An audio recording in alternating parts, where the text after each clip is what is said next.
Hey guys, this is Gaijin Hunter and welcome to my top 5 weapon series from Monster Hunter Generations. And here are my top 5 favorite charge blades in the game. Note that in Monster Hunter Generations there are dozens of final form weapons that cover everything you can possibly want, from every element to slots, no slots, good sharpness, bad sharpness, you name it.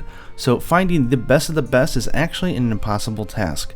These are just the personal favorites that I used and I really enjoyed, so if you're having any trouble coming up with some endgame goals, maybe this can give you a hint. Go ahead and let me know down in comments which weapons that you found to be your favorite to give everybody else some more choices. Okay, let's jump in. To be honest, it makes me really happy that I finally have a top 5, I think I had one more, that does not have a Hellblade Glavenus weapon, but that's not to say that that weapon isn't really good. It is actually really good. However, being a total blast nut because I was born in Monster Hunter 3 Ultimate 3G, blast is really special to me, so the Teostra's Nova here with 43 blasts is just way too good to pass up.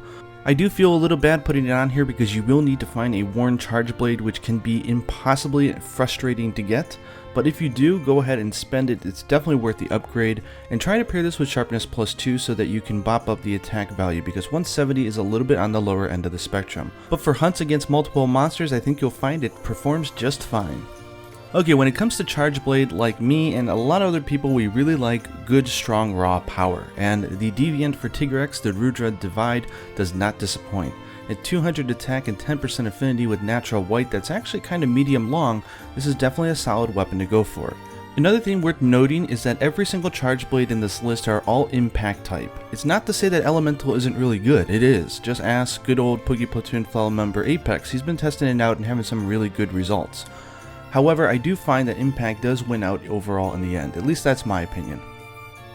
If you don't mind managing your sharpness, the king of raw of course is the Tigrex blade at 220 attack with natural white, minus 15 affinity, but also a slot which can be very helpful for coming up with those skills. This is definitely a charge blade if you want to just destroy stuff. Okay, one of the more popular charge blades in the game, and for good reason, is the Acantor Severance. This weapon has 250 attack and 45% positive affinity. However, this is going to be a personal note here, but I definitely think that it's not worth fighting in yellow because of the minus modifier that you get. I definitely use this with Sharpness +2 for the green, add that in with Blunt, and it just destroys everything. Now there's a lot of people that will argue that the 45% affinity will overcome the yellow sharpness modifier, and that's one side of the opinion, but definitely for me, I do recommend using Sharpness +2.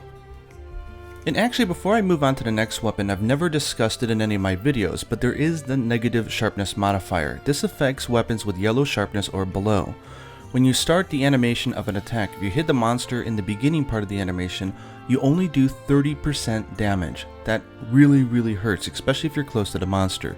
If you hit at the middle of the animation, you'll do regular 100% regular attack power, and if you hit at the end of an animation, which can definitely affect the axe attacks and charge blade, you only do 70% damage. So 30 to 70% damage, that's horrible. So this is why I argue that with bludgeoning you want to be using green sharpness.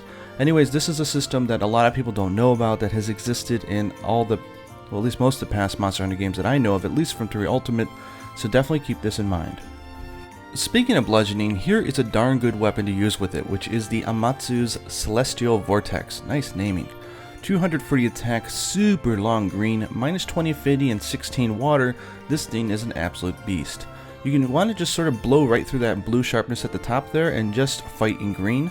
If you can pair this up with Mind's Eye, I think you'll have really good results. Or if you're doing aerial, I don't think you really need to worry about Mind's Eye, so you may be able to get away without using it.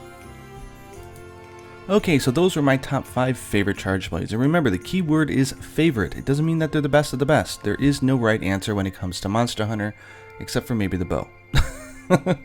Okay, here are some honorable mentions for the charge blade. First one up is one of the beginner weapons. It started out as the Elite Blade, and if you upgrade it all the way, it becomes the Kaiser Blade with 230 attack and long green. This is definitely a solid weapon to use with bludgeoning and maybe some attack up skills. And it's nice to hunt without having to worry about sharpness. And yes, this is an impact type. And last but certainly not least is a weapon that's been on my list of things to make for a very long time, which is the final upgraded version of the starting charge blade called the Relic Blade. It says 220 attack, but the thing that you really need to look at here is the sharpness. This is meant to be paired with Sharpness +2, just like all the other Relic weapons in the game. There's no other charge blade with impact file type, 220 attack, and white sharpness that long. You could do it with Sharpness +1, but Sharpness +2 is where this weapon will shine. And I hate to sound like a broken record, but as I said before, there are a lot of really good weapons in this game, so please let us know down in comments if there's any other charge blades that you've found that are really good that you feel are worth making. Until next time, happy hunting.